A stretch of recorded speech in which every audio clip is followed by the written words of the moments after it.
কলম সৃষ্টি করে বলেছেন উকতুব, কলম বলেছে মাযা আকতুব, কলম তুমি লিখো, কলম বলেছে আমি কি লিখবো। আল্লাহ পাক বলেছেন কিয়ামত পর্যন্ত যা হবে সব লিখে ফেলো। দ্য ডেফিনেশন অফ রূহ। সায়েন্স, আপনি কি আমাদেরকে আত্মার সংজ্ঞা দিতে পারবেন? সায়েন্সকে জিজ্ঞাসা করেন, হে বিজ্ঞান তুমি কি আমাদেরকে আত্মার সংজ্ঞা দিতে পারবে? বিজ্ঞানের দৌড় শেষ। আল্লাহ বলেছেন সূরা বনী ইসরাঈলের মধ্যে, ইয়াসআলুনাকা আনির রূহ, তারা তোমাকে আত্মার সংজ্ঞা জিজ্ঞাসা করে। কারা? ইহুদিরা, যারা মদিনায় ছিল। তারা তোমাকে আত্মার সংজ্ঞা জিজ্ঞাসা করে। কুলির রূহু মিন আমরি রব্বি, বলে দাও রূহ, আত্মা হচ্ছে তোমার রবের আদেশ মাত্র। ওয়া মা উতিতুম মিনাল ইলমি ইল্লা কলিলা, তোমাদেরকে এ বিষয়ে বেশি জ্ঞান দেয়া হয়নি, সামান্য জ্ঞান দেয়া হয়েছে। আপনি জিজ্ঞাসা করবেন মেডিকেল সায়েন্সকে বা সায়েন্টিফিক রেভলিউশনকে, আত্মার সংজ্ঞা কি দিতে পারবে না। যে আত্মার সংজ্ঞা দিতে পারবে না, স্বপ্নের ব্যাখ্যা দিতে পারবে না, ঘুমের সংজ্ঞা দিতে পারে না, যে পরকালের প্রতিটা স্টেজ, কবরের আযাব, মালায়েকা, জান্নাত, জাহান্নাম, মিজান, পুলসিরাত, আমল নামা ছুড়ে দেয়া, তাকদীর, এগুলোর ব্যাখ্যা করতে পারে না, সংজ্ঞা দিতে পারে না, তাকে আপনি জ্ঞানের একমাত্র মানদণ্ড কেমন করে ভাবছেন? যখন আপনি তাকে জ্ঞানের চূড়ান্ত মানদণ্ড ভাবছেন তখন আপনি শিরক করছেন। এটা জ্ঞানের একটা শাখা হতে পারে, জ্ঞানের চূড়ান্ত মানদণ্ড নয়।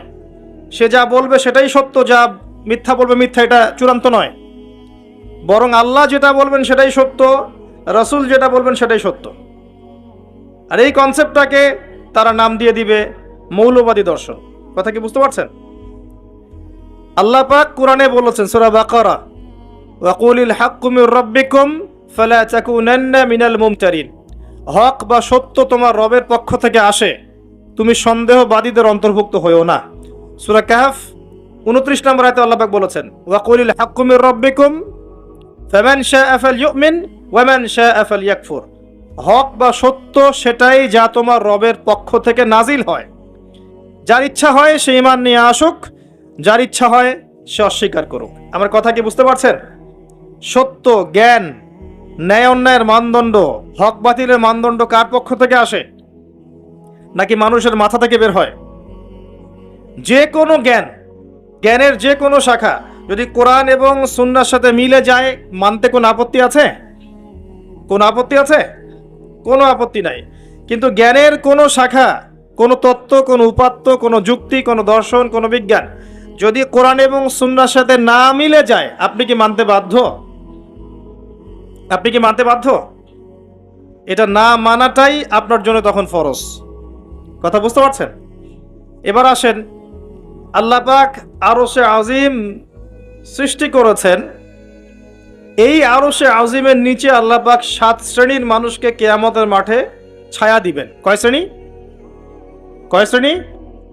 এটা মুখস্থ করবেন, 7 শ্রেণীর মানুষ। 1 নাম্বার হচ্ছে ন্যায়পরায়ণ শাসক। 1 নাম্বার কে? যত মানুষকে আল্লাহ পাক আজকে শাসন ক্ষমতা দিয়েছেন, ছোট ক্ষেত্র থেকে বড় পর্যন্ত, তাদের সবার সামনে 2টা গন্তব্য অপেক্ষা করছে। কয়টা? এর বাইরে কোনো গন্তব্য নাই তাদের জন্য। যে যাকে আল্লাহ পাক যে দায়িত্ব দিয়েছেন, একদম ছোট থেকে শুরু করে, একদম ছোট লেভেল থেকে শুরু করে উঁচু লেভেল পর্যন্ত যাদেরকে আল্লাহ পাক শাসন ক্ষমতা দিয়েছেন, তাদের সামনে 2টা গন্তব্য অপেক্ষা করছে। একটা হচ্ছে তারা ন্যায়পরায়ণ হলে আরশে আজিমের ছায়ায় ছায়া পাবে ইনশাআল্লাহ। যেমন ওমর ইবনুল খাত্তাব, তিনি কি আমিরুল মুমিনিন ছিলেন না? তিনি আরশে আজিমের ছায়ায় ছায়া পাবেন ইনশাআল্লাহ তাআলা। যুলকারনাইন নাম শুনেছেন? কোন সূরায় আছে? কোন সূরায় আছে? আমি তো এমনি এমনি রাগ হই না, মাঝে মাঝে একটু একটু রাগ হই। আল কোরআনের আলো ঘরে ঘরে জ্বালতে হবে, শুধু স্লোগান দিয়ে নয়, চর্চার মাধ্যমে। কোরআনের আলো ঘরে ঘরে এমনি এমনি জ্বলবে না, প্রত্যেক ঘরে ঘরে আগে কোরআনওয়ালা মানুষ তৈরি করেন। এটা খুব কমন একটা প্রশ্ন। যুলকারনাইন আলাইহিস সালামের ঘটনা সূরা কাহফে আছে, খুব কমন প্রশ্ন, সবাই মোটামুটি জানে যারা একবার কোরআন ঘাটাঘাটি করে দেখেছে। কিন্তু আমাদের বেশিরভাগ মানুষ দেখবেন বলতে পারবে না। তাহলে কোরআনের আলো কি ঘরে ঘরে জ্বলেছে? স্লোগান দিয়ে জ্বলবে? স্লোগান দিয়ে জ্বললে নবী সাল্লাল্লাহু আলাইহি ওয়াসাল্লামকে এত মার খেতে হতো না। তার সাথে জিবরাইল আলাইহিস সালাম ছিলেন, তিনি যদি বলতেন যে মক্কার আবু জেহেল, আবু লাহাব, উতবা, সাহেবাকে একটা পাখার ঝটকা দিয়ে উড়িয়ে দেন, দিয়ে মক্কায় আমাদেরকে খেলাফত দিয়ে দেন, সম্ভব ছিল।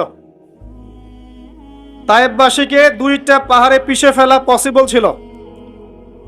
তারপরে নবী সাল্লাল্লাহু আলাইহি ওয়াসাল্লামকে 3 বছর গোপন দাওয়াত দিতে হয়েছে, মানুষের গালমন্দ খেতে হয়েছে, মানুষ হত্যা করার চেষ্টা করেছে, দেশ থেকে চলে যেতে হয়েছে, তায়েববাসীর নির্যাতন সহ্য করতে হয়েছে, বদর, উহুদ, খন্দক, খায়বারের যুদ্ধ করে মক্কা বিজয় করতে হয়েছে। এমনি এমনি হয়েছে? খালি স্লোগান দিয়ে আইওয়াস শোডাউন করে কাজ হবে?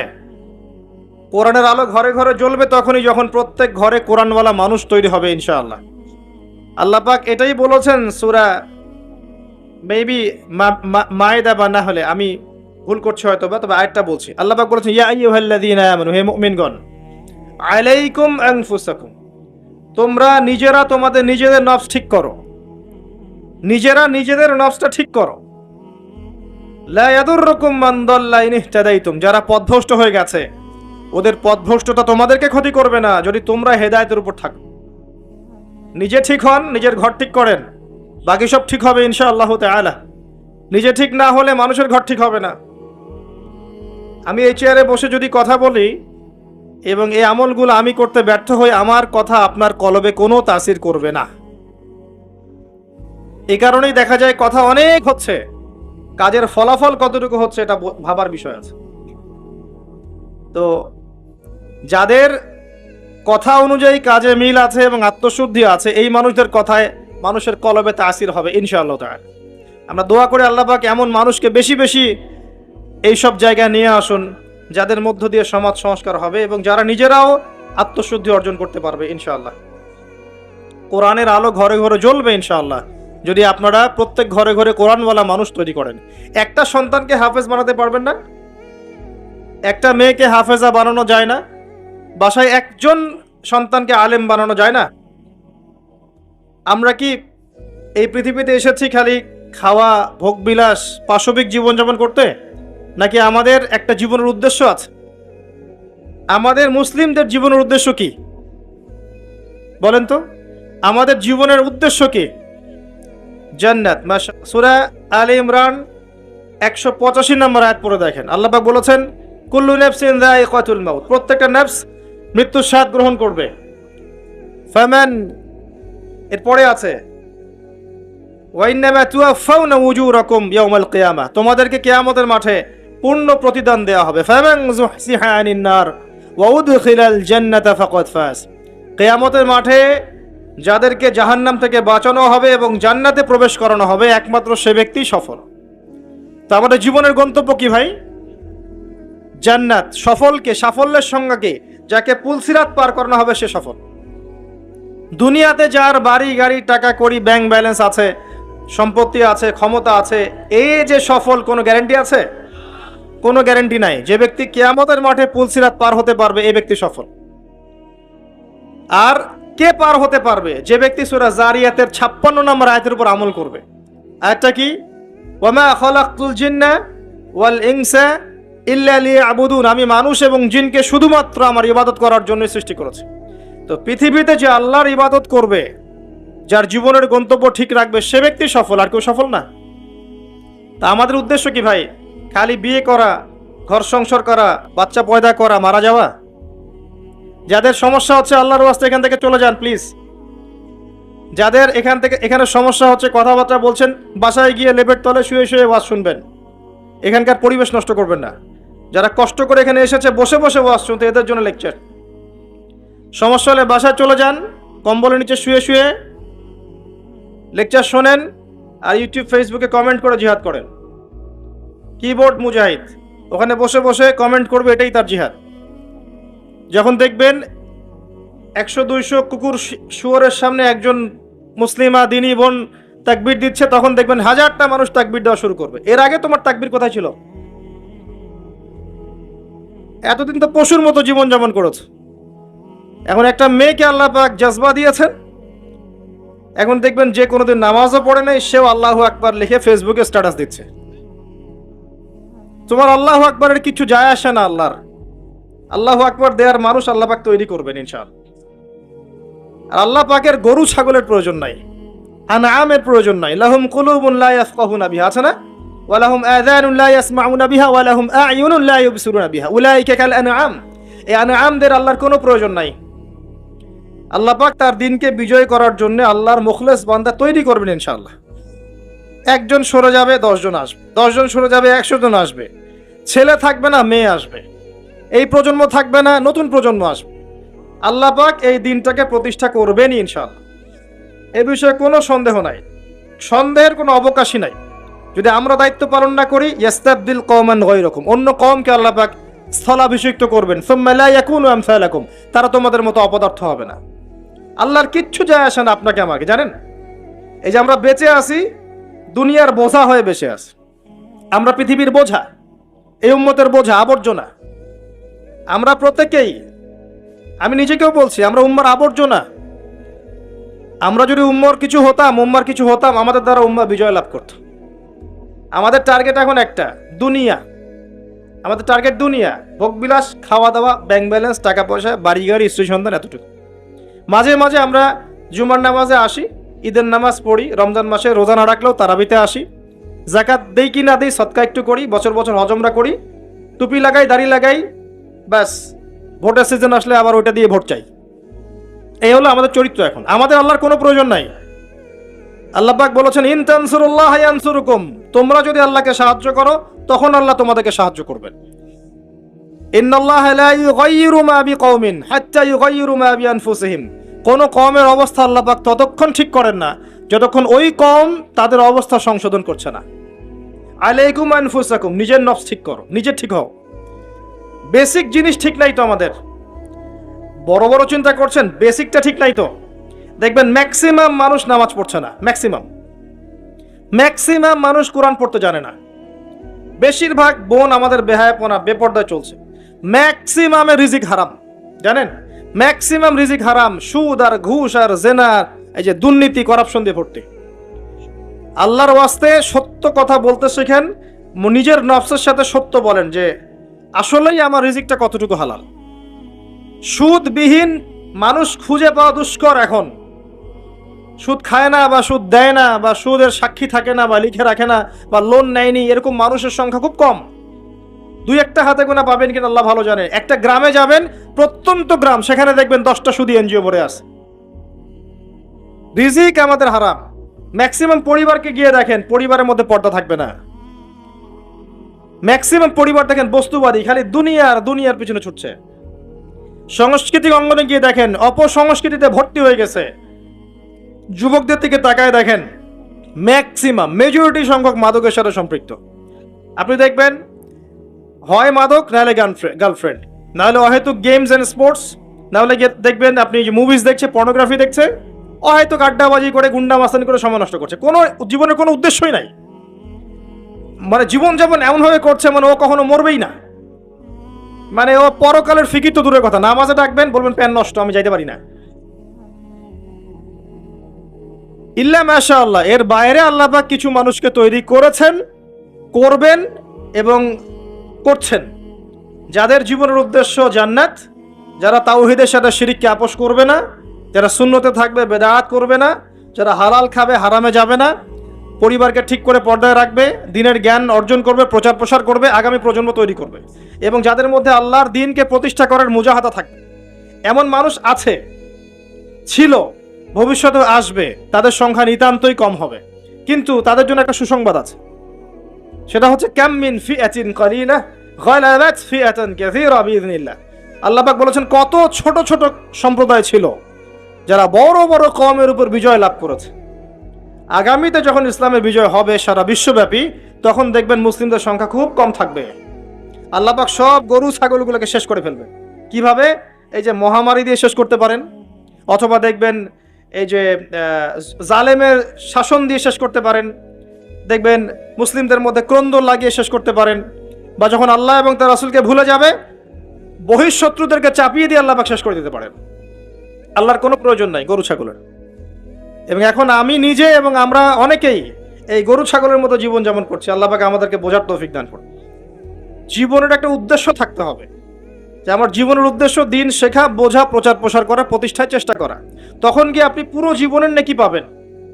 জীবনে তাওহীদ থাকতে হবে, সুন্নত থাকতে হবে, তখন পুরো জীবনের প্রতিটা কাজ ইবাদত হবে, তার আগে নয়।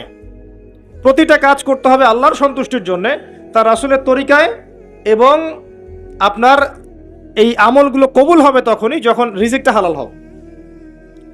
অহেতুক শুধুমাত্র প্রোটেস্ট্যান্ট ভার্সনে ইসলাম পালন করে খুব একটা ফায়দা নাই। সুবিধা যতটুকু সুবিধা পালন করলাম, যখন সুবিধা নাই পালন করলাম না, যেটা করলে কোনো সমস্যা নাই করলাম, খাওয়ার পরে মিষ্টি খাইলে কোনো প্রবলেম নাই খাচ্ছি, মধু খাচ্ছি, ঠিক আছে, কিন্তু এমন কিছু কথা বললে সমস্যা বলবো না, কাজ করলে সমস্যা করব না, ঠিক আছে। আপনি দেখবেন নামাজে পাক্কা মুসল্লি, কপালে সেজদার দাগ আছে, অর্থনৈতিক জীবনে পাক্কা সুদখোর, কারণ সুদ ছাড়লে চাকরি থাকে না। বাস্তবতা এমন ভাই, বাস্তবতা খুব কঠিন এবং বাস্তবতা খুবই খারাপ। বাস্তবতা হচ্ছে আমাদের নৈতিক অবস্থা এখন খুব খারাপ। এই জন্য প্রাইমারি লেভেলের কাজগুলো বেশি বেশি করা দরকার এখন। এই জন্য যারা ইসলাহ সংশোধনের চেষ্টা করছে, এইসব আত্মশুদ্ধিওয়ালা মানুষদের সোহবতে গিয়ে থাকেন, আত্মশুদ্ধিওয়ালা মানুষদের সাথে দেখা সাক্ষাৎ করেন, সোহবত নেন, পরামর্শ নেন, জীবন গড়েন। একা একা বই পড়ে বা দুই একটা লেকচার শুনে আপনার সারা জীবন পরিবর্তিত হবে না। কনস্ট্রাকটিভ কাজে আসেন এবং শৈথিল্যতাবাদী হয়েন না, একই সাথে বলবো চরমপন্থী হয়েন না। চরমপন্থী হলে উম্মার ক্ষতি আছে। এখন উম্মার বেস ঠিক নাই, একটা বাড়ির ভিত্তি এখন ঠিক নাই, এবং যারা ভিত্তি ঠিক করবে এই মানুষদের সংখ্যা দিন দিন কমে গেছে। মানে আমাদেরও ভূমিকা আছে, আমরাও তাদেরকে কম বিতর্কিত করতে ছাড়ি নাই, এবং কোনো কোনো ক্ষেত্রে আমরা একে অপরের সাথে গীবত তহমত করে, সমালোচনা করে, কাদা ছড়াছড়ি করে এতটা সময় নষ্ট করেছি যে উম্মার অনেক ক্ষতি হয়ে গেছে। কথাগুলো খারাপ লাগলেও বাস্তব। আমি ইতিহাসের ছাত্র, যখন বাগদাদ আক্রমণ করেছিল এই যে তাতাররা, মঙ্গোলিয়ানরা, এটা জানেন তো, মঙ্গোলিয়ান যারা ছিল, ওই যে হালাকু খা, চেঙ্গিস খানের বংশধর যারা ছিল, এরা যখন বাগদাদ আক্রমণ করেছে, এরা ছিল প্রচণ্ড পাশবিক।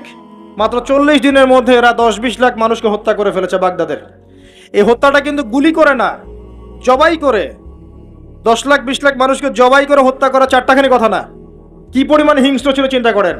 ইতিহাসের পাতায় আছে যে মঙ্গলদের এক একজন নারী, সে হাজার হাজার মুসলিমকে হত্যা করেছে, এক একটা মহিলা।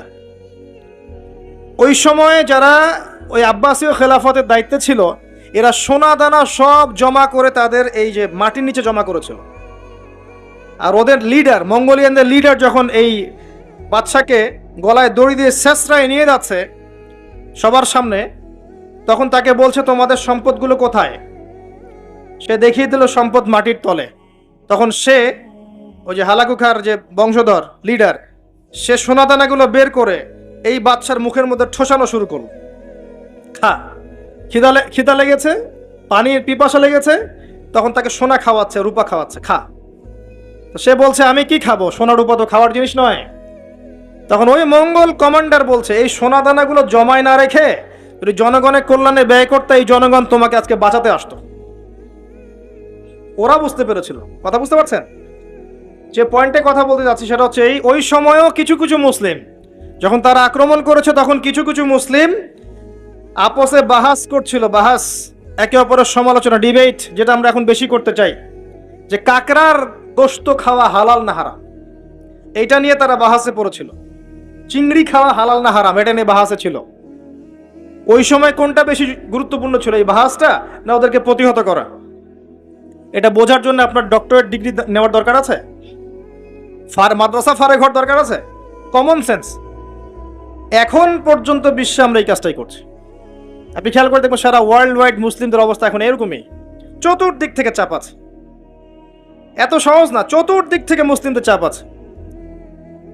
পলিটিক্যাল, জিওপলিটিক্যাল, ইকোনমিক্যাল, সামাজিক, সোশ্যাল, আপনার এই যে সাংস্কৃতিক চাপ, অর্থনৈতিক, প্রত্যেকটা দিক থেকে দেখবেন নৈতিকতার অবক্ষা আছে। এখনো আমরা ওই বিষয়গুলো নিয়েই ইখতিলাফে ব্যস্ত আছি। একে অপরের গীবত করছি, সমালোচনা করছি, গীবত তহমত দিচ্ছি, একে অপরের নিন্দা না করতে পারলে ওয়াজ মাহফিল সুষ্ঠুভাবে হচ্ছে না, ইত্যাদি ইত্যাদি।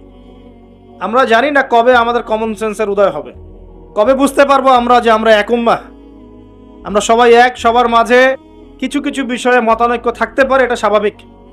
এরপরেও আপনি আমার ভাই, আমি আপনার ভাই। কোনো দিনও আমাদের সবার সব বিষয় এক হবে না। কশ্চিনকালেও প্রতিটা বিষয়, প্রতিটা মাসলাকে, আকীদাগত বিষয় হোক আর আমলের হোক আর মুআমালাতের হোক, আমরা কখনো সবগুলো বিষয়ে ঐক্যমতে পৌঁছাতে পারবো না, থাকবেই ইখতিলাফ। এরপরও যদি আমরা সবাইকে এক উম্মাহ মনে করতে ব্যর্থ হই, এই অবস্থা হবে। আসেন, আলোচনা অনেক গভীরে চলে গেছি, বাইরে আসি। বেশি গভীর বললে মাথার উপর দিয়ে যাবে, বুঝতে পারবেন না। আল্লাহ পাক 7 শ্রেণীর মানুষকে আরশে আজিমে ছায়ায় ছায়া দিবেন। এক শ্রেণী হচ্ছে যারা ন্যায়পরায়ণ শাসক। যারা ন্যায়পরায়ণ শাসক হবে তাদের সামনে দুইটা গন্তব্য, হয় তারা আরশে আজিমের ছায়া ছায়া পাবে, নচেত জাহান্নামের আগুন অপেক্ষা করছে।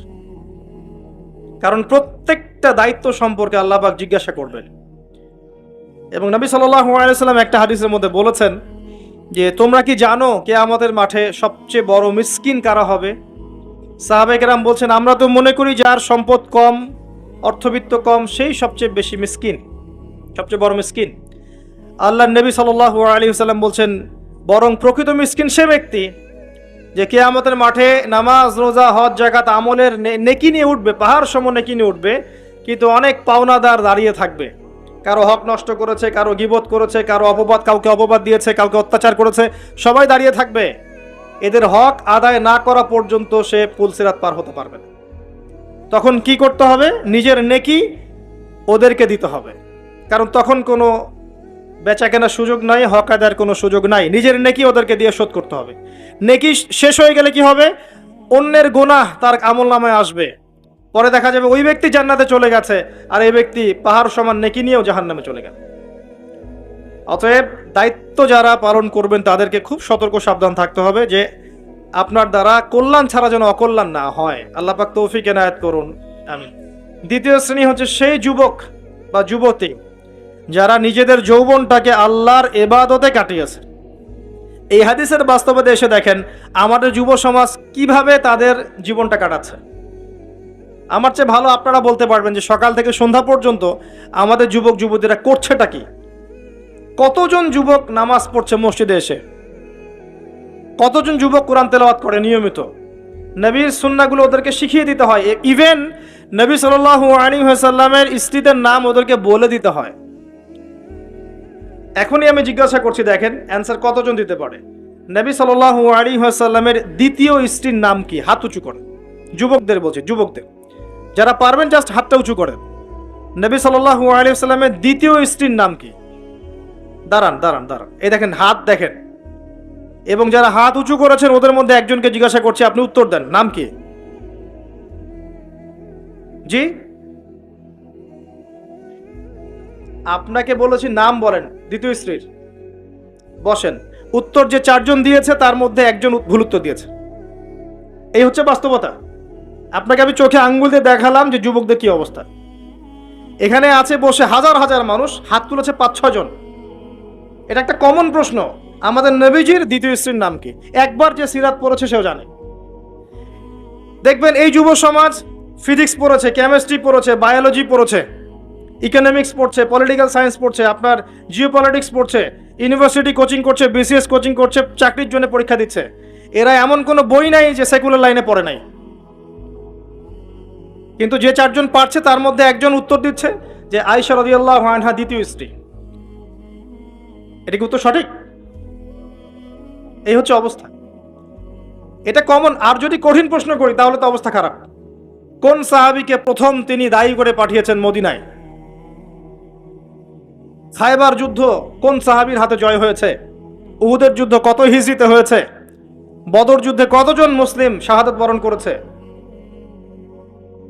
আপনার মোতার যুদ্ধে কার হাতে 9টা তরোয়াল ভেঙেছে? হুনাইনের যুদ্ধে মুসলিমদের কি অবস্থা হয়েছে? হুনাইনের যুদ্ধের কথা কোন সূরার মধ্যে বলা আছে? একটু কঠিন প্রশ্ন করলে তো অবস্থা খারাপ। আমি করে লজ্জিত করতে চাচ্ছি না, এই জন্য প্রশ্নগুলো করলাম না। যারা মাদ্রাসা লাইনে পড়েছেন তারা হয়তো উত্তর দিতে পারে, কিন্তু লক্ষ লক্ষ কোটি কোটি জেনারেল পড়ুয়া ছাত্র এরা উত্তর দিতে পারে না। তাহলে এরা কি আমাদের মুসলিম উম্মার অংশ নয়? এদেরকে ইসলাম সংশোধন না করে দিনের পথে না আনতে পারলে একটা বড় অংশ কি জাহিলিয়াতের মধ্যে থাকবে না? আগামী 10-20 বছর পর দেখবেন এরাই অর্থনৈতিক সেক্টরে যাচ্ছে, এরাই পলিটিক্সে যাবে, এরাই সোশ্যাল দায়িত্বে যাবে, এরাই দেখবেন বিভিন্ন জায়গায় চলে যাবে। তখন আরেকটা মূর্খ জেনারেশন আপনার মাথার উপর চেপে যাচ্ছে। এরপরে যে জেনারেশন আসছে, আমাদের সন্তান, আমার মেয়ে, আপনার ছেলে, এদের অবস্থা যে কি হবে আল্লাহ ভালো জানে, যদি এখন থেকে এদেরকে আমরা সঠিকভাবে মানুষ করতে ব্যর্থ হই। এটা বাস্তবতা। অথচ আল্লাহ পাক আরশে আজিমের ছায়া দিবেন ওই যুবক যুবতীদেরকে যারা তাদের যৌবনকালটাকে আল্লাহর পথে কাটাবে। আর কিয়ামতের মাঠে যে অতিরিক্ত 5টা প্রশ্ন হবে, তার মধ্যে একটা হচ্ছে তোমার যৌবনকাল কোন পথে ব্যয় করেছো। আর আল্লাহ পাকের কাছে একজন বৃদ্ধ মানুষের ইবাদতের চাইতে যুবকদের ইবাদত যে কত বেশি প্রিয়, এটা আমি বোঝাতে পারবো না। আল্লাহ পাক অবাক হয়ে যান সেই যুবককে দেখে যার প্রবৃত্তির তাড়না নাই, সে আল্লাহর দ্বীনের পথে ছুটছে। এই যুবককে দেখে আল্লাহ পাক অবাক হয়ে যান, এবং তার দোয়া যেভাবে কবুল হবে, একজন মানুষ যার পা কবরে অলরেডি চলে গেছে তার দোয়া কি সেভাবে কবুল হবে? দুজন ইবাদত সমান। এই বয়সে আপনি অনেক কিছু করতে পারেন। আপনি চাইলে এখন বড় সন্ত্রাসী হতে পারবেন, বড় জেনাকারী হতে পারবেন, আপনি চাইলে টিকটক সেলিব্রিটি হতে পারবেন, আপনি চাইলে এখন আরো খারাপ লাইনে যে মাদক সেবন করতে পারবেন, 30-40টা গার্লফ্রেন্ড চেঞ্জ করতে পারবেন, আপনাকে কেউ বাধা দিবে না। আপনি চাইলে 1-2 হাজার টাকা দিয়ে জেনা করতে পারবেন, উন্মুক্ত সব আপনার জন্য। ইভেন এখন আপনি চাইলে মদও খেতে পারবেন, লাইসেন্স দিয়ে আছে, আপনি করতে পারবেন। এই সময়টা আল্লাহ পাক দেখতে চান আপনি কি করেন। যদি এই সময়টা আপনি আল্লাহর দিকে ফিরে আসেন, আপনি কোরআনের দিকে ফিরে আসেন, সুন্নত অনুযায়ী জীবনযাপন করেন, আপনার জন্য অপেক্ষা করছে জান্নাত। কি চান আপনি সিদ্ধান্ত নেন। শুরুটা হবে অধঃপতনের মেয়ে দ্বারা, মেয়ে দিয়ে অধঃপতন শুরু হবে, মেয়ের সাথে ফ্রি মিক্সিং, প্রেমের সম্পর্ক হয়ে যাবে, এরপর দেখবেন জেনা করে ফেলেছে, তারপর ব্রেকআপ, দুজন হতাশ, কেউ আত্মহত্যা করবে, অথবা কেউ দেখবেন পাইকারি জেনাকার হয়েছে, বা রেপিস্ট হয়েছে, বা মাদক সেবন করছে, বা মিউজিক শুনছে, আস্তে আস্তে আস্তে আস্তে শেষ, লাইফটা শেষ, ক্র্যাশ। এভাবে যুব সমাজ নষ্ট হচ্ছে। অনেক সময় দেখবেন পড়াশোনা করছে, কোনো কারণে রেজাল্ট ভালো হয় নাই, আত্মহত্যা করে বসে আছে। ডে বাই ডে যুব সমাজের সাইকোলজি মেলই হয়ে যাচ্ছে। আমাদের যারা ওস্তাদ সাহেবরা আছেন, বৃদ্ধ প্রবীণ, তাদের যে গাম্ভীর্য আছে, ব্যক্তিত্ব আছে, গলার ভয়েস, কথা বলার অ্যাটিটিউড, ব্যক্তিত্ব, চলাফেরা, এগুলো এখনকার যুবকদের মধ্যে পাওয়া যায় না। আমার কথা ভালো করে মিলাই দেখেন, এখনকার যুবকদের মধ্যে মেয়েলি স্বভাব আছে, কথা বলবে মেয়েদের মতো, অ্যাটিটিউড কেমন জানি মেয়ে অ্যাটিটিউড, লাজুক ভাব, মেয়ে অ্যাটিটিউড, কোনো মানে একটা গায়রত নাই, শৌর্যবীর্য নাই, ফিজিক্যালিও দুর্বল, মানসিকভাবে দুর্বল, শারীরিকভাবে দুর্বল। একটা পাক লাগায় দেন মাঠে দৌড়াইতে, শেষ। 20 বছর 25 বছরে ভুড়ি হয়ে বসে আছে, গায়ে শক্তি নাই, ইভেন খেলাধুলাও করে না, মেশেও না মানুষের সাথে, সামাজিকও না।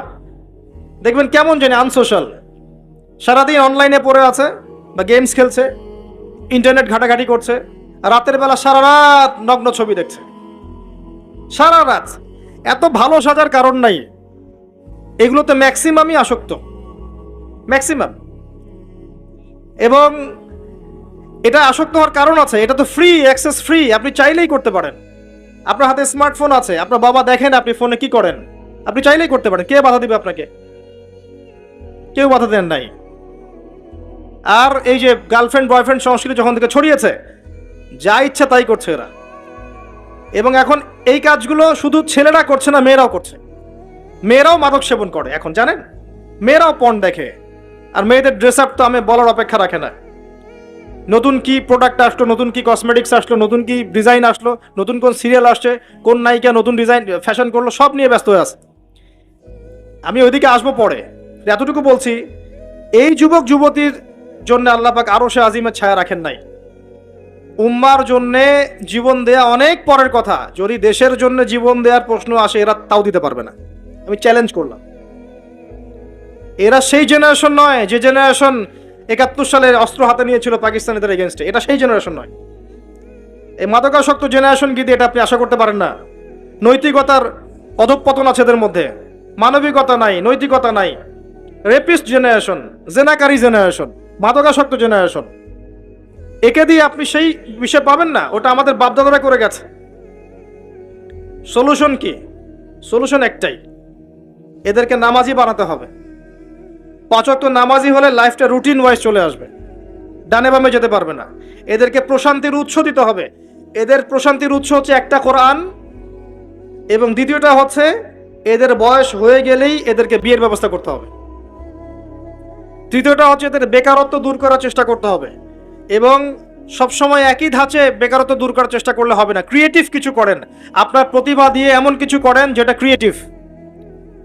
আপনার ক্রিয়েটিভিটি কাজে লাগান, সমাজকে কিছু দেন, দেশকে কিছু দেন, রাষ্ট্রকে কিছু দেন।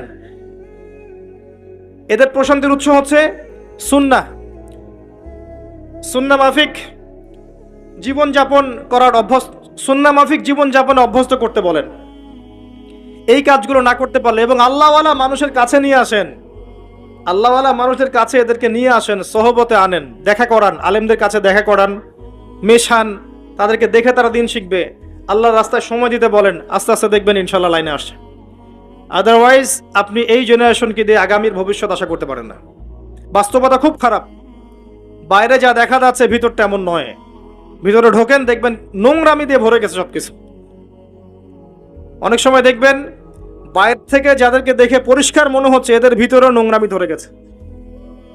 এইগুলো দূর করার জন্য একটাই ওষুধ, তাসকিয়া, আত্মশুদ্ধি। আমি সবাইকে অনুরোধ করব, আল্লামা তকি উসমানী হাফিজাহুল্লাহর একটা বই পড়তে, আত্মশুদ্ধি ও তাসাউফ একটা বই আছে। আত্মশুদ্ধি ও তাসাউফ একটা বই আছে, আপনি পড়েন। আমি আপনাকে এনশিওর করছি, আপনার কাছে মনে হবে যে প্রতিটা লাইন আপনার জন্য লেখা হয়েছে। প্রত্যেকটা লাইন পড়বেন, মনে হবে আপনার জন্যই লেখা হয়েছে বইটা। একবার বইটা পড়ে স্বাদ মিটবে না, বারবার পড়তে ইচ্ছা করবে। একটা বই পড়েন।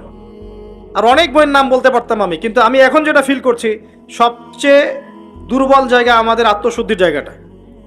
আত্মশুদ্ধি না আসলে আপনি এই খবিস কলবগুলোকে দিয়ে আলো জ্বালাতে পারবেন না, এটা সম্ভব না। আল্লাহর ওয়াস্তে বইটা পড়েন। কিনতে পারবেন? বাসায় লাইব্রেরি আছে কার কার? হাত তোলেন। বাসায় দিন ইসলামের দিনিয়াত লাইব্রেরি কার কার আছে? ইসলামী বইয়ের লাইব্রেরি আছে?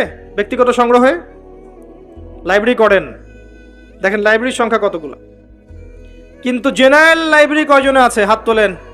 স্কুল কলেজ ইউনিভার্সিটির বই দিয়ে ভর্তি কার কার বাড়ি? সবার বাড়ি ভর্তি, মাশাআল্লাহ।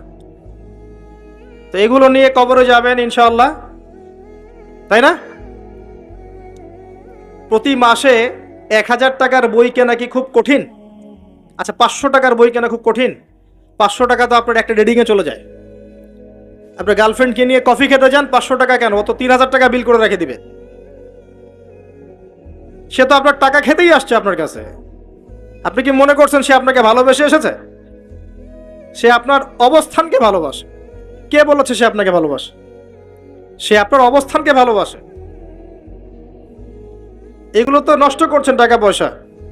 চায়ের দোকানে বসে ইন্টারনেটের মেগাবাইট কিনে ওয়াইফাই বিল দিয়ে অমুক তমুক করে সমস্ত কিছু করে টাকাগুলো নষ্ট করছেন। কিন্তু আপনি চাইলে প্রতি মাসে 500-1000 টাকার বই কিনতে পারেন। কেনা খুব কঠিন? পড়াশোনা করতে হবে। পড়াশোনার অভ্যাস না থাকলে একদিনের লেকচার শুনে আপনার আদতে কোনো উপকার হচ্ছে না। বিশ্বাস করেন, পড়াশোনা করেন, ইমান বাড়বে, তাজকিয়া হবে। আসেন ওই জায়গায় আসে। ওই যুবক এবং যুবতী যারা নিজেদের যৌবনকালটাকে আল্লাহর পথে উৎসর্গ করেছে, বিলিয়ে দিয়েছে, তারা আরো সে ছায়া ছায়া পাবে ইনশাআল্লাহ। 3 নাম্বার হচ্ছে সেই যুবকরা খুব ভালো করে শোনেন, সেই যুবক যাকে কোনো সুন্দরী উচ্চ বংশীয় নারী জেনার জন্য আহ্বান করেছে, ওখানে দেখার কেউ ছিল না, কিন্তু যুবকটা বলেছে আমি আল্লাহকে ভয় করি, আমাকে দেখান। এমন যুব সমাজে যারা চরিত্র ইউসুফের মতো আলাইহিস সালাম। ইউসুফ আলাইহিস সালাম হচ্ছে আপনার চারিত্রিক আদর্শ। পড়ে দেখেন সূরা ইউসুফ। আর অনেকে সূরা ইউসুফকে ইউসুফ জুলাইখার প্রেম কাহিনী বানিয়ে দিয়েছে, তাই না? এগুলো কিন্তু মিথ্যা সিরিয়াল দেখছেন, এগুলো ভালো না সিরিয়ালগুলো। এগুলো কিন্তু বাজে কথা ছড়ানো হচ্ছে। সূরা ইউসুফ জুলাইখার প্রেম কাহিনী ছিল না। সূরা ইউসুফ মূলত ইউসুফ আলাইহিস সালাম এবং তার পিতার প্রেম কাহিনী। ভালো করে পড়ে দেখবেন। সন্তানের জন্য কাঁদতে কাঁদতে তার বাবার চোখ নষ্ট হয়ে গেছে। 12 বছর তার সন্তান জেলখানায় বিনা অপরাধে। রব্বি সিজনু আহাব্বু ইলাই মিম্মা ইয়াদউনানি, আয়াতটা কি জানি, এরকম না আয়াতটা? তো তিনি বলছেন সিজন, কারাগার আমার কাছে বেশি পছন্দ, তারা যেদিকে আমাকে আহ্বান করছে এর চাইতে বেশি। 12 বছর বিনা অপরাধে জেলখানায়। আল্লাহ পাকের কৌশল ছিল এগুলো। ওয়া মাকারু ওয়া মাকারাল্লাহ ওয়াল্লাহু খায়রুল মাকিরিন। এখানে মূল বিষয় হচ্ছে ইউসুফ আলাইহিস সালামের পিতা যখন অন্ধ হয়ে গেছেন, ইউসুফ আলাইহিস সালাম একটা কাপড় পাঠিয়েছিলেন, মনে আছে? এই কাপড়টা নিয়ে যখন যাওয়া হচ্ছে, যোজন যোজন দূর থেকে তার পিতা বলছেন, আমি ইউসুফের গায়ের গন্ধ পাচ্ছি। এটা কার প্রেম কাহিনী? ইউসুফের সাথে তার বাবার। তো এই চরিত্র ধারণ করতে হবে, আল্লাহ পাক তৌফিক দান করুন। 4 নাম্বার, ওই দুইজন মানুষ যারা একে অপরকে শুধু আল্লাহর জন্য ভালোবাসে। এই যে ভালোবাসার সংজ্ঞা শেখেন। মাকে ভালোবাসেন আল্লাহর জন্য, বাবাকে ভালোবাসেন আল্লাহর জন্য, স্ত্রী সন্তানকে ভালোবাসেন আল্লাহর জন্য, আলেম ওলামাকে ভালোবাসেন আল্লাহর জন্য। আপনার ভালোবাসা হোক আল্লাহর জন্য, তখন আপনি মানুষের দুর্ব্যবহারে কষ্ট পাবেন না। যখন কাছের মানুষরা আপনাকে কষ্ট দিবে, এবং কাছের মানুষ কষ্ট আপনাকে দিবেই, কাছের মানুষটা আপনাকে বেশি কষ্ট দিবে জীবনে, তখন আপনি কষ্ট পাবেন না যদি আল্লাহর জন্য ওদেরকে ভালোবাসেন, যে আমি তো আল্লাহর জন্য এই কাজগুলো করছি, তারা শুকরিয়া আদায় করলেই বাকি আর না করলেই বাকি, তখন আপনি কষ্ট পাবেন না। দুইজন ব্যক্তি যারা আল্লাহর জন্য পরস্পরকে মহব্বত করে, এই দুইজন মানুষকে আল্লাহ পাক আরশের ছায়া ছায়া দিবেন। পারা যাবে ইনশাআল্লাহ। 5 নাম্বার, সেই ব্যক্তি যে এত গোপনে দান সদাকা করে, যার বাম হাত জানে না ডান হাত কি সদাকা করেছে। পারা যাবে? এখন তো ওই যে মাশাআল্লাহ আমরা নাম লিখাই আর সদকা করি, তাই না? অমুকে 10,000, অমুক সাহেব 20,000, অমুক 500। প্রথমে বড় বড় নোটের সদাকা হয়, আমি অবশ্য এটা জানতাম না, মাঠে নেমে বুঝতে পারছি। প্রথমে বড় বড় ফিগার বলে, কে কে দিবেন 5,000 হাত তোলেন, তারপর 5,000 লেখা হয়, তারপর কে কে দিবেন 1,000 হাত তোলেন, কে কে দিবেন 500 হাত তোলেন, নাম টাম লেখা হয়। পরে লাস্টে বলে যে কালেকশন করছে, আচ্ছা খুচরাগুলোও দেন, পরে খুচরাগুলোও দেওয়া হয়। জানিয়ে দান করা যায়। অনেক সময় এমন হয়েছে, নবী সাল্লাল্লাহু আলাইহি ওয়াসাল্লাম বলেছেন, কার ঘরে কি আছে নিয়ে আস। রিয়া চলে আসতে পারে মনের মধ্যে, যে আমি 10,000 দিয়েছি, মানুষ আমার নাম জানলো। রিয়া আসতে সময় লাগে না। কেমন করে আসে? আল্লাহর নবী বলেছেন সাল্লাল্লাহু আলাইহি ওয়াসাল্লাম, অন্ধকার রাতে কালো পাথরের উপরে কালো পিঁপড়া হেঁটে গেলে যেমন বোঝা যায় না, রিয়া এমন ভাবে আপনার কলবে আসতে পারে। কিভাবে ঠেকাবেন আপনি? আপনি বুঝতেই পারবেন না। এই যে আপনারা সেলফি তুলতে চান, ছবি তুলতে চান, ভালোবাসেন, আমি জানি ভালোবাসেন, ভালোবাসার অতিরিক্ততা প্রদর্শন করতে চান, একটাই ভয় করি, সেটা হচ্ছে রিয়া। রিয়া বা অহংকার যদি পেয়ে বসে, তার দ্বারা দিনের কোনো খেদমত সম্ভব না। আলেমদেরকে নিয়ে, বক্তাদেরকে নিয়ে, দায়ীদেরকে নিয়ে, আল্লাহর পথের যারা মুজাহিদা করে, এদেরকে নিয়ে অতিরিক্ত মাত্রায় বাড়াবাড়ি করবেন না। আল্লাহর ওয়াস্তে অতিরিক্ত মাত্রায় বাড়াবাড়ি করবেন না। যত বেশি করবেন তত তাদের প্রতি মানুষের চোখ লাগবে, এবং চোখ লাগা সত্য, তত তাদের ভিতরে রিয়া আসতে পারে, অহংকার আসতে পারে। কারণ আমরা অত্যন্ত দুর্বল ইমানের মানুষ। আমরা যারা এই যুগে বসবাস করছি, সবাই খুবই দুর্বল ইমানের মানুষ। এই জন্য রিয়া অহংকারের সুযোগ দিয়েন না। মুসাফা করেন, ওকে ফাইন, ছবি টবির সংস্কৃতি বাদ দিয়ে দেন, আমি বারবার নিষেধ করি, তারপরেও আপনার এই কাজগুলো করেন। এতে কোনো ফায়দা নাই, ক্ষতি ছাড়া কোনো উপকার নাই, ক্ষতি ছাড়া কোনো উপকার নাই। এমনকি বিনা কারণে যারা চিত্র অঙ্কন করে বা ছবি তৈরি করে, এদেরকে শাস্তি দেওয়া হবে। হাদিস আছে, ওলামায়ে কেরামকে জিজ্ঞাসা করেন, প্রাণ সঞ্চার করতে বলা হবে, যে এর মধ্যে প্রাণ ঢুকাও। এটা আমাদের সংস্কৃতি না তো। মূর্তি, ছবি, ভাস্কর্য বা যে উপাসনাগুলো করা, এগুলো আমাদের সংস্কৃতি নয়, এগুলো অন্য কালচার থেকে এসেছে। আমাদের সংস্কৃতি হচ্ছে আমল গোপন করে ফেলা, নিজেকে হাইড করা, গোপন করে রাখা। আল্লাহ পাক বোঝার তৌফিক দেখ তরুণ প্রজন্মকে। মনে কষ্ট নিবেন না, এটা বাস্তবতা। এগুলো করলে আমাদের মনের মধ্যে রিয়া অহংকার চলে আসে। আল্লাহর ওয়াস্তে আমাদেরকে মুখলেস ভাবে দিনের পথে কাজ করতে দেন। শান্ত থাকেন, এত আবেগী হয়েন না, এত অতি উৎসাহী হয়েন না, শান্ত থাকেন, রিল্যাক্স থাকেন। দিনের বিজয় একদিনে এক তাকবীরে হবে না, একদিনে দিনের বিজয় হবে না। আস্তে আস্তে আস্তে আস্তে দিন এগিয়ে যাবে ইনশাআল্লাহ। আল্লাহ পাক একটা সুন্নাহ, আল্লাহ পাকের একটা চিরন্তন সুন্নাহ হচ্ছে হুটহাট কিছু আল্লাহ পাক করেন না। দিন থেকে রাত হয় কি ধাপ করে হয়? আস্তে আস্তে আস্তে আস্তে রাত হয়, খেয়াল করে দেখেছেন? তারপরে যখন দিন হবে, রাত আস্তে আস্তে কেটে যাবে, দিন আস্তে আস্তে আসবে। ধাপ করে সূর্যোদয় হয়? হয় না। এটা আল্লাহর সুন্নাহ, একবারে কিছু হয় না। আপনি অসুস্থ হয়েছেন, দেখবেন আস্তে আস্তে সুস্থ হবেন, খেয়াল করে দেখেন। আবার আপনি আস্তে আস্তে অসুস্থ হবেন, ধাপ করে হবেন না। আল্লাহ পাকের সুন্নাহ আছে। দিনের বিজয়ে নবী সাল্লাল্লাহু আলাইহি ওয়াসাল্লামের 23 বছর সময় লেগেছে। ধীরে ধীরে স্টেপ বাই স্টেপ হবে। অতএব অতি উৎসাহী হয়েন না, অতি আবেগী হয়েন না, কনস্ট্রাকটিভ কাজ করেন, মাথা ঠান্ডা রাখেন, অতি আবেগী হয়েন না, রিল্যাক্স থাকেন, আস্তে আস্তে দিনের কাজ করেন, ইনশাআল্লাহ দিন এগিয়ে যাবে ইনশাআল্লাহ।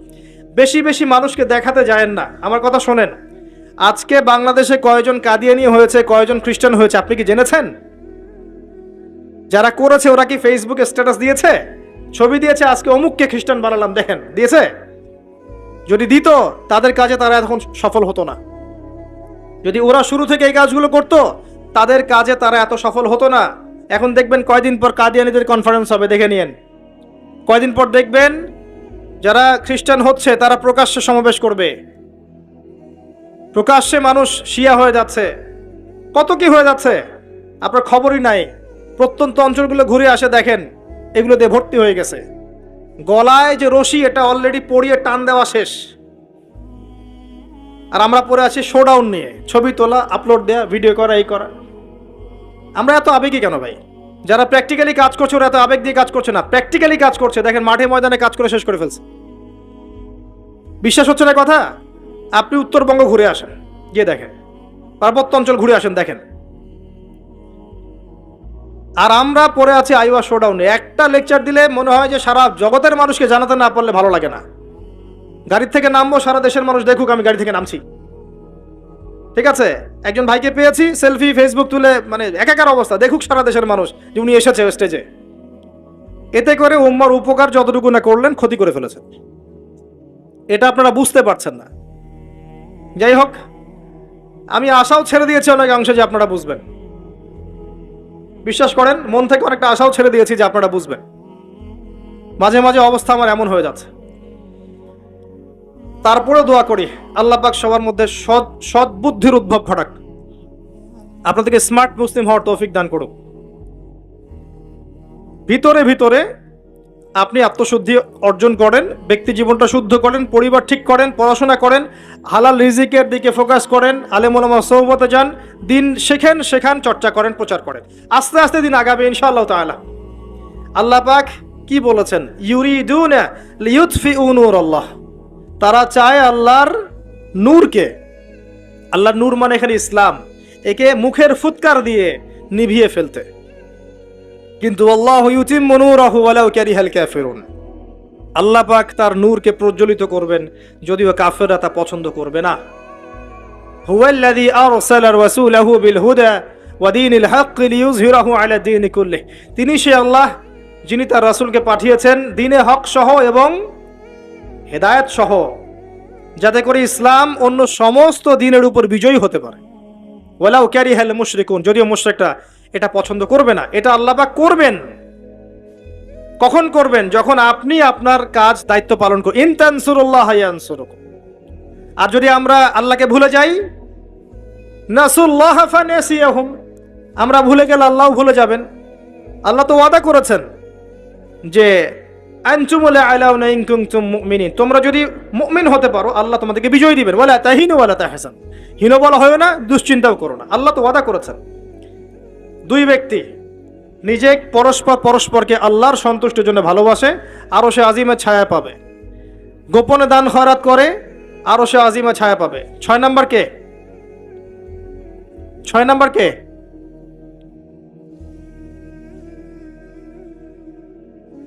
মসজিদ। মসজিদের সাথে যাদের কলব, অন্তর জুড়ে থাকে, এরা হচ্ছে এক শ্রেণী। আমি সিরিয়ালটা হয়তো ভুল করেছি, বাট এটা আছে 6 নম্বর। 1 নাম্বার বলেছি ন্যায় পরায়ণ বাদশা। 2 নাম্বার যুবক, যার যৌবনকালটা আল্লাহর পথে সে কাটিয়ে দিয়েছে।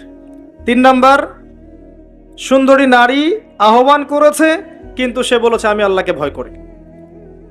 দান খয়রাত করেছে এত গোপন ভাবে, ডান হাত বাম হাত জানে না ডান হাত কি দান করেছে।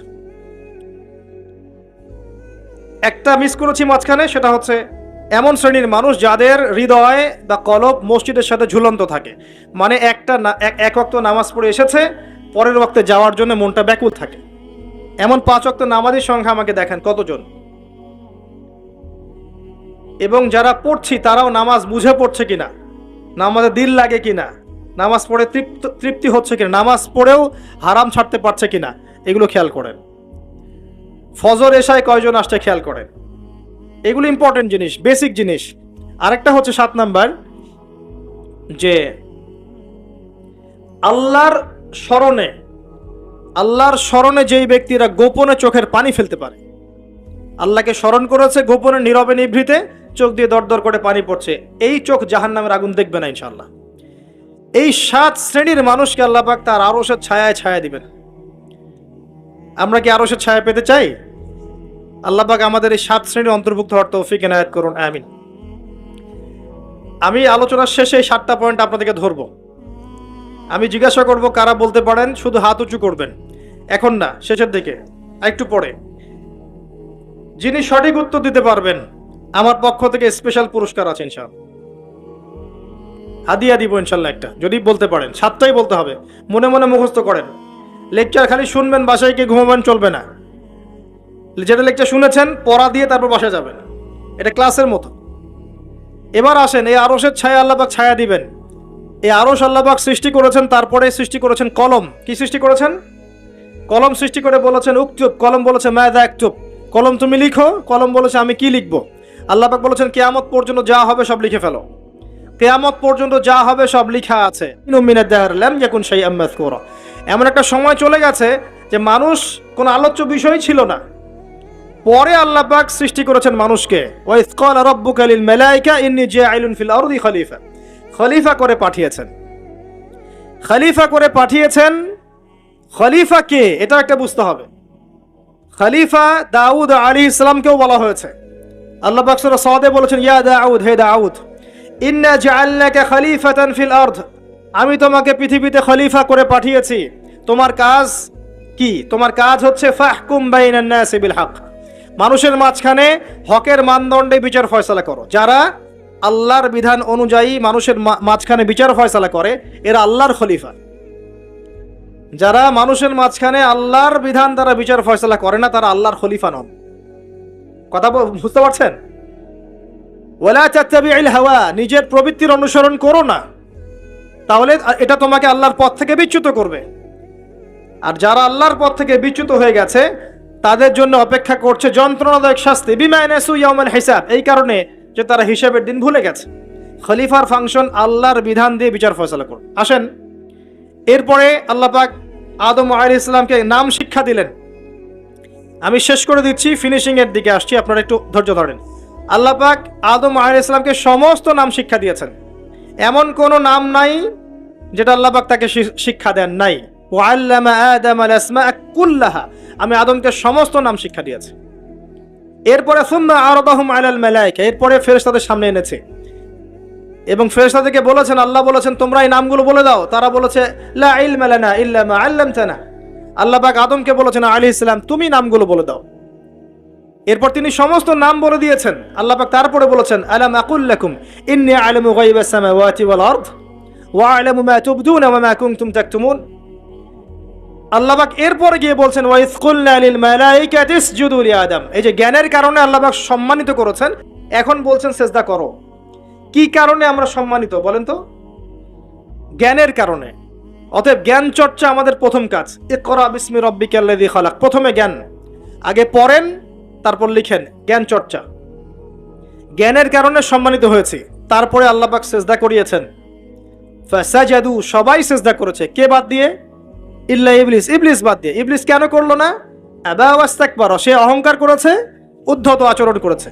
সে যুক্তি দিয়েছে খালাকতানি মিন নার ওয়া খালাকতাহু মিন তিন, আমাকে সৃষ্টি করেছেন কি দিয়ে? আগুন দিয়ে, আদমকে মাটি দিয়ে, আমি কেন তাকে সিজদা করতে যাব? এই যে আল্লাহর আদেশকে লঙ্ঘন করা, আল্লাহর আদেশের বিরুদ্ধে কথা বলা চিরস্থায়ী জাহান্নামে যাওয়ার কারণ।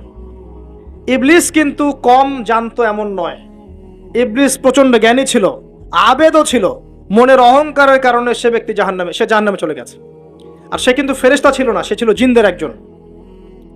কানা মিনাল জিন, সূরা কাফের মধ্যে আছে।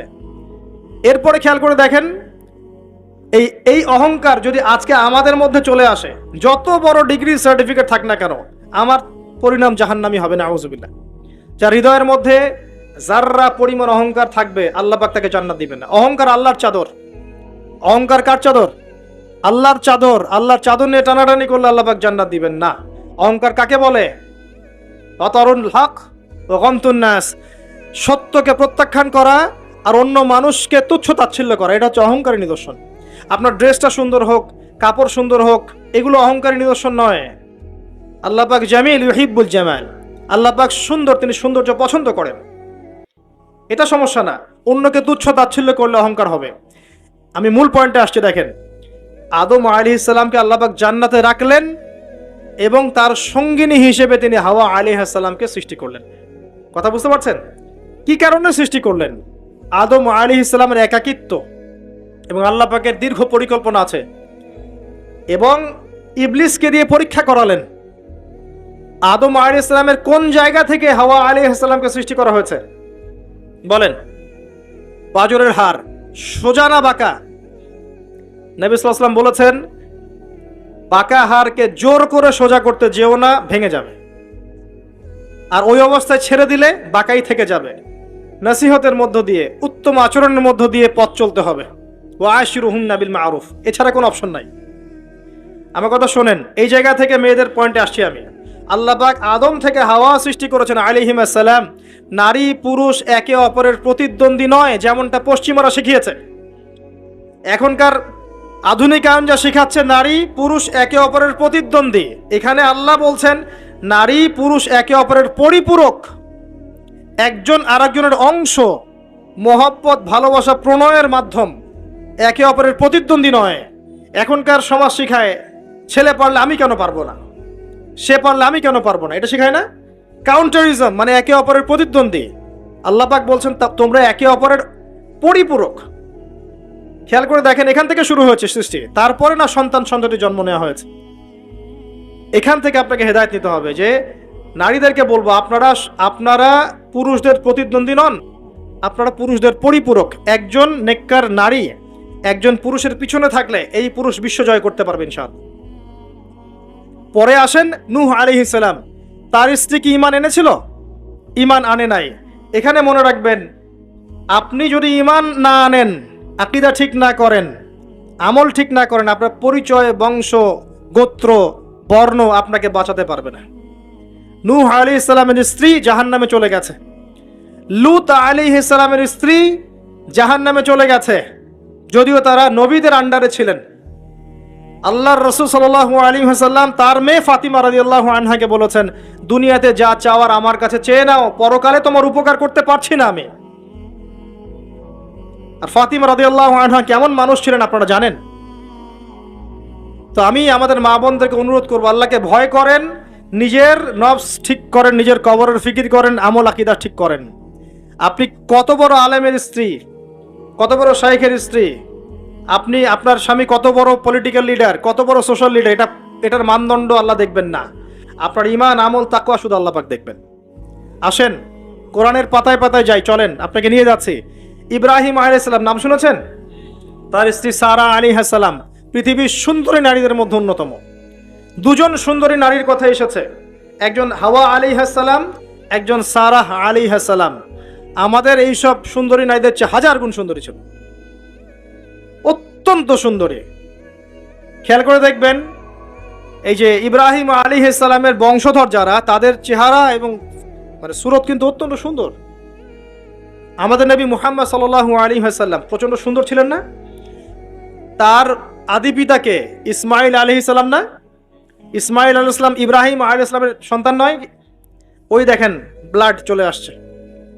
ইউসুফ আলাইহিস সালাম, তার বাবাকে ইয়াকুব আলাইহিস সালাম, তার বাবা ইসহাক আলাইহিস সালাম, তার বাবা ইব্রাহিম আলাইহিস সালাম। ওই যে একই লেগেসি দেখেন, তারা প্রচন্ড সুন্দর ছিলেন। এমনকি নবী সাল্লাল্লাহু আলাইহি ওয়াসাল্লাম মেরাজের রাতে গিয়ে যখন ইব্রাহিম আলাইহিস সালামের সাথে সাক্ষাৎ করেছেন, তিনি পরে বলেছেন যে আমার শাকল, সুরত আর ইব্রাহিম আলাইহিস সালামের চেহারার মধ্যে অনেক মিল আছে, সাদৃশ্য আছে, একই রকম। আমরা কিন্তু দরুদের মধ্যেও মুহাম্মদ সাল্লাল্লাহু আলাইহি ওয়াসাল্লামের নামের পাশে ইব্রাহিম আলাইহিস সালামের নাম বলছি। তাদের উভয়ের জীবনে প্রচন্ড মিল ছিল, একই রকম ছিল। পয়েন্টে আসেন, সারা আলাইহিস সালাম অত্যন্ত সুন্দরী ছিলেন। তিনি একাই তার স্বামীর সাথে বের হয়ে চলে গেলেন কোথায়? ওই যে প্যালেস্টাইন, যেটা এখন দখল করে রেখেছে এই জিউসরা। তার সাথে কেউ নাই, ইব্রাহিম আলাইহিস সালামের সাথে পরিবার নাই, সমাজ নাই, কেউ নাই। তার স্ত্রী আছে। একজন নেককার স্ত্রী সাথে থাকলে স্বামী বিশ্ব জয় করতে পারবে। এই জায়গায় আমি ছেলে মেয়ে সবার জন্য হেদায়েতের কথা বলছি। মেয়েরা আমাকে অনেক অভিযোগ দিয়েছে মেয়ে নিয়ে কোনো কথা বলিনি ওয়াজের মধ্যে। আমি এখন কিছু কথা বলে শেষ করছি ইনশাআল্লাহ। সারা আলাইহিস সালাম যখন যাচ্ছেন, একজন লম্পট রাজা, মনে আছে, লম্পট একজন বাদশা তাকে ভোগ করতে চেয়েছিল, তুলে নিয়ে কিডন্যাপ করেছে।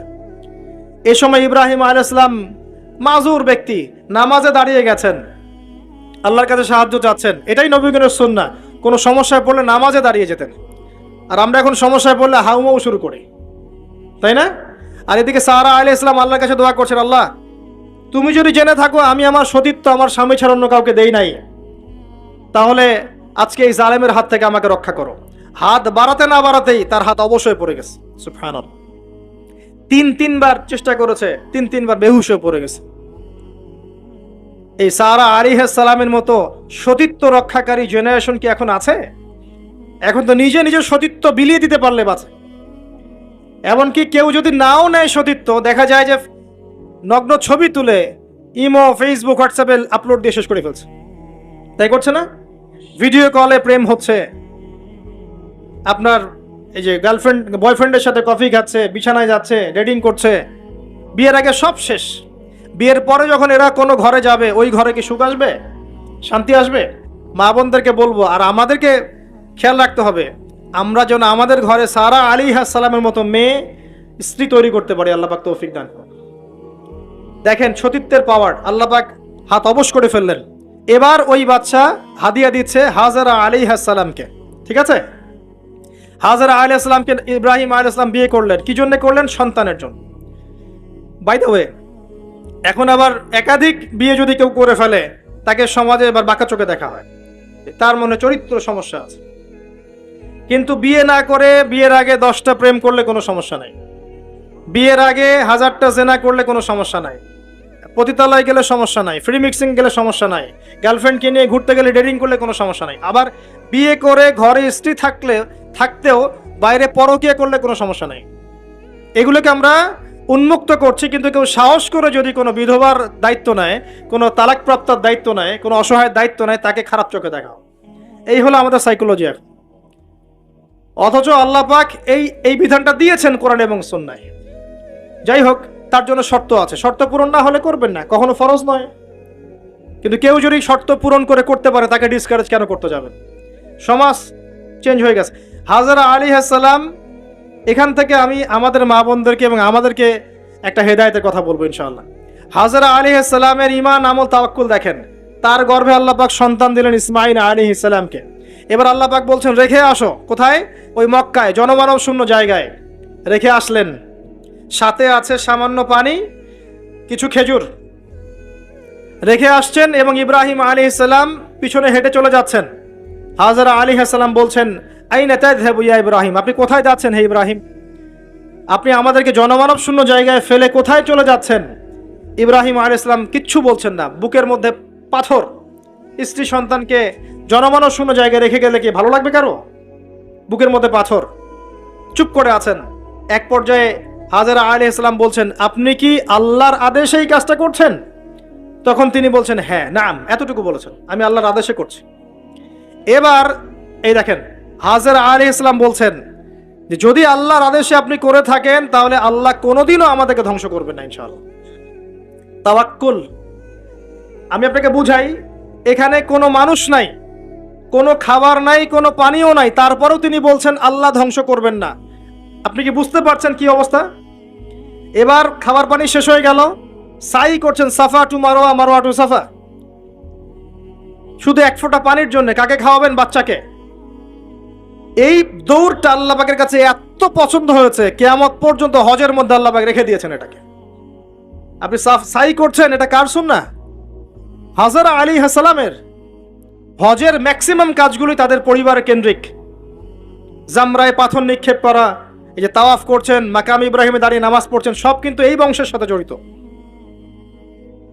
এই ইসমাইল আলাইহিস সালাম এই হাজরা আলাইহিস সালামের গর্ভ থেকে এসেছেন। যেমন মা তেমন সন্তান। ইসমাইল আলাইহিস সালামকে তার বাবা মানুষ করেননি, তাকে মানুষ করেছেন তার মা। বাবা কিন্তু অনেক দূরে প্যালেস্টাইনে, মাঝে মাঝে আসেন, মাঝে মাঝে যান। কথা বুঝতে পারছেন? এরকম মায়ের গর্ভ থেকেই এমন সন্তান পাওয়া সম্ভব, যেই সন্তানকে তার বাবা বলছেন যে ইয়া বুনাই ইন্নী আরা ফিল মানামি আন্নী আযবাহুক, হে আমার সন্তান, আমি স্বপ্নে দেখেছি আমি তোমাকে জবাই করছি। ফানজুর মায়াদা তারা, তোমার রায় কি আমাকে বলো। এই বাচ্চা তখন বলছে, বাচ্চার বয়স 10, 12, 15, 16 এতটুকু হবে। সে বলছে ইয়া আবাতি, হে আমার বাবা, ইফআল মা তুমার, আপনাকে যা আদেশ করা হয়েছে তাই করেন। সাতাজিদুনি ইনশাআল্লাহু মিনাস সাবিরিন, ইনশাআল্লাহ আপনি আমাকে ধৈর্যশীল পাবেন। যেমন মা তেমন সন্তান। মা বলেছে আল্লাহ আমাকে দেখবে, ওই দেখেন সন্তান জবাই করে দেন, আল্লাহ আমাকে ধৈর্যশীল পাবেন ইনশাআল্লাহ। কিনা কাইফ খুঁজতেছে, দিনদার মেয়ে চাই কিন্তু সুন্দরী লাগবে। আবার কেন, একটু অসুন্দর হলে আপনার চলবে না? আপনার স্ত্রীর কাছে যা আছে অন্য মেয়ের কাছে তাই আছে, এর বাইরে কিছু নাই। আর 2 দিন পরে, 1 বছর, 2 বছর, 3 বছর পরে, 5 বছর পরে গিয়ে দেখবেন সব সমান হয়ে গেছে। এই দেহের সৌন্দর্য থাকবে না। মনে তাকওয়া থাকলে, আল্লাহওয়ালা স্ত্রী হলে আপনি দুনিয়াতে জান্নাতে থাকবেন ইনশাআল্লাহ। দুনিয়াতে আপনি জান্নাতে থাকবেন ইনশাআল্লাহ। আর যদি ঘরে একটা বদকার স্ত্রী থাকে, তাহলে আপনার দুনিয়ায় জাহান্নাম, দুনিয়ায় জাহান্নাম। অতএব বিয়ের সময় খুব কেয়ারফুল থাকবেন। আপনি দিনদার মেয়েকে প্রাধান্য দেন, এবং মেয়েদেরকেও বলবো দিনদার ছেলে ছাড়া বিয়ে করে না। অনেক বড় চাকরি করে, অনেক বড় ব্যবসা করে, এটা সেটা, নামাজ পড়ে না, এগুলো দেখছেন না, সুদের চাকরি করে, ঘুষ খায়, আপনি রাজি হয়ে যাচ্ছেন।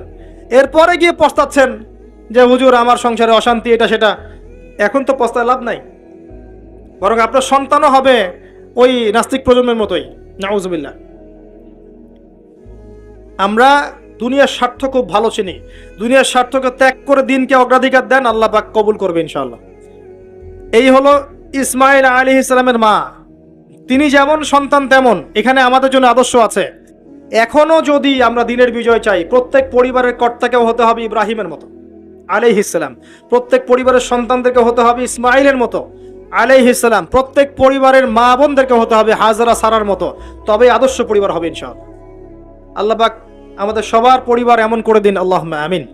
এবং এটা অসম্ভব কিছু না, এটা সম্ভব। এটা করতে গেলে আপনাকে সরকার প্রশাসন বাধা দিবে না, আপনাকে পিটাবে না, কিচ্ছু করবে না। এটা আপনার উপরে, এটা আপনি করতে পারেন। এই ইসলাহ সংশোধন আপনি করতে পারেন, চেষ্টা করেন। আল্লাহ পাক তৌফিক এনায়েত করুন। আর কয়েকটা আমি নসিহত করে শেষ করছি মেয়েদের জন্য। সেটা হচ্ছে, এর পরে চলে আসেন মারিয়াম আলাইহিস সালাম। তার সতীত্ব এত পবিত্র ছিল, আল্লাহ পাক তাকে মিরাকেল বানিয়েছেন, তার গর্ভে ঈসা ইবনে মারিয়ামকে জন্ম দিয়েছেন। খেয়াল করে দেখেন, ফেরাউন, মনে আছে ফেরাউন? তার ঘরে একজন ইমানদার মহিলা ছিল না? নবী সাল্লাল্লাহু আলাইহি ওয়াসাল্লাম মেরাজে গিয়েছেন, সেখানে দেখেছেন বেশিরভাগ অধিবাসী জাহান্নামে নারী। এর মধ্যেও তিনি একটা সুগন্ধ পাচ্ছেন জান্নাতের। তিনি জিজ্ঞাসা করলেন এই সুগন্ধ কোত্থেকে আসছে? তখন জিবরাইল আলাইহিস সালাম তাকে জানিয়ে দিলেন, এটা ফেরাউনের সেই যে দাসী যাকে ফেরাউন হত্যা করেছিল ঈমানের কারণে, ওর ঘর থেকে, জান্নাতের সেই ঘর থেকে সুগন্ধ আসছে। সুবহানাল্লাহ। ফেরাউনের ঘরেও মুমিনা নারী থাকতে পারে, তাহলে আমাদের ঘরে থাকতে পারে না? থাকতে পারে। ফেরাউনের ঘটনা মনে পড়লো যে মুসা আলাইহিস সালাম, তার মা সন্তানকে ভাসিয়ে দিয়েছিলেন না সিন্ধুকে, মনে আছে? আল্লাহ পাক ওই সন্তানকে তার কোলে আবার ফিরিয়ে দিয়েছেন, মনে আছে? এখানে একটা শিক্ষা আছে। প্রিয় মা বোনরা, আপনারা যদি আপনাদের সন্তানকে আল্লাহর পথে দেন, আল্লাহ পাক আপনার চক্ষু শীতল করে দেবেন ইনশাআল্লাহ। ওই সন্তানকে ঘুরিয়ে এমন একটা অবস্থান দিয়ে আপনার কাছে নিয়ে আসবেন, আপনি ওকে দেখে পরিতৃপ্ত হয়ে যাবেন ইনশাআল্লাহ। এখানে নসিহত আছে। তিনি ভাসাতে পারছিলেন না, মন কাঁদছিল। আল্লাহ পাক মনটাকে কিন্তু নরম করেছেন, শক্ত করেছেন, মনটা শক্ত করেছেন। তারপরে আল্লাহ পাক ওখানে একটা ইলহাম করেছেন, তিনি ভাসিয়ে দিয়েছেন। তারপরে আল্লাহ পাক ওই সন্তানকে আবার তার কোলে ফিরিয়ে দিয়েছেন দুধ পান করানোর জন্য। ঘটনাটা পড়ে দেখেন। আপনি যদি আপনার সন্তানকে আল্লাহর পথে দেন, আপনার সন্তানকে যোগ্য করে আল্লাহ আপনার সামনে নিয়ে এসে দাঁড় করিয়ে দেবেন ইনশাআল্লাহ। আপনি দেখে চোখ শীতল করে ফেলবেন। আল্লাহর উপর ভরসা রাখেন। মুসা আলাইহিস সালামের কথা একটা ঘটনা মনে পড়লো। তিনি যখন ওই যে ঘুষি দিয়ে একজন মরে গেছে, তিনি চলে গেলেন ওই যে কওমে শুআইব মাদিয়ানে, সেখানে গিয়ে বসে আছেন এবং দেখছেন দুইজন মেয়ে পানি আনার জন্য এসেছে, তাই না? পানি আনতে পারছে না, তিনি গিয়ে হেল্প করলেন। এই মেয়ে দুটো গিয়ে শুআইব আলাইহিস সালামকে বললেন যে হুয়া রাজুলুন কাউইউন আমিন, একজন ব্যক্তিকে দেখেছি সে খুব কাউই, শক্তিশালী এবং আমিন, বিশ্বস্ত। শুআইব আলাইহিস সালাম পাঠালেন তাকে ডেকে নিয়ে আসো। এবার এই যে মেয়েটা হেঁটে হেঁটে আসছে, এদিকে মুসা আলাইহিস সালাম গাছের আড়ালে বসে দোয়া করছেন, রব্বি ইন্নী লিমা আনজালতা ইলাইয়া মিন খায়রিন ফাকির। এই মেয়ে হেঁটে হেঁটে এসে মুসা আলাইহিস সালামকে বলছেন, আমার বাবা আপনাকে ডাকছেন। এই মেয়েটার হেঁটে হেঁটে আসাটাকে আল্লাহ পাক সূরার মধ্যে বলেছেন যে এই মেয়েটা লাজুক পায়ে হেঁটে হেঁটে এসেছে। কিভাবে? লাজুক ভঙ্গিতে সে হেঁটে হেঁটে এসে বলেছে, আমার বাবা আপনাকে ডাকছেন। কথা বুঝতে পারছেন? এই লজ্জাশীলতা এখনকার মেয়েদের মধ্যে আপনি আমাকে দেখান। এই লাজুক ভঙ্গিতে হেঁটে আসা মেয়েদের যে হাঁটাটাও পর্দা, মেয়েদেরকে কে বুঝাবে হাঁটার মধ্যেও পর্দা আছে? কে বুঝাবে যে গলার ভয়েসে পর্দা আছে, চোখের চাহনিতে পর্দা আছে? একটা মেয়ে সবকিছু ঢেকেছে, মনে করেন চোখটা ঢাকে নাই, এই চোখ দুটো দেখেই একটা ছেলে তার প্রেমে পড়তে পারে। একটা ছেলে হিসেবে বলছি, এটা সম্ভব। একটা হাতের কবজি দেখে আপনি একটা মেয়ের প্রেমে পড়তে পারেন, ভালো লাগতে পারে, সম্ভব। মেয়েদেরকে আল্লাহ পাক এত সুন্দর করে সৃষ্টি করেছে। আল্লাহ পাকের সবচেয়ে শ্রেষ্ঠ সৃষ্টি হচ্ছে মেয়েরা। মানুষ তো অবশ্যই, তারপরে মেয়ে মানুষ। এই নারী আপনার হয় জান্নাতের মাধ্যম হবে, অথবা আপনার জীবনের সবচেয়ে বড় ফিতনা হবে।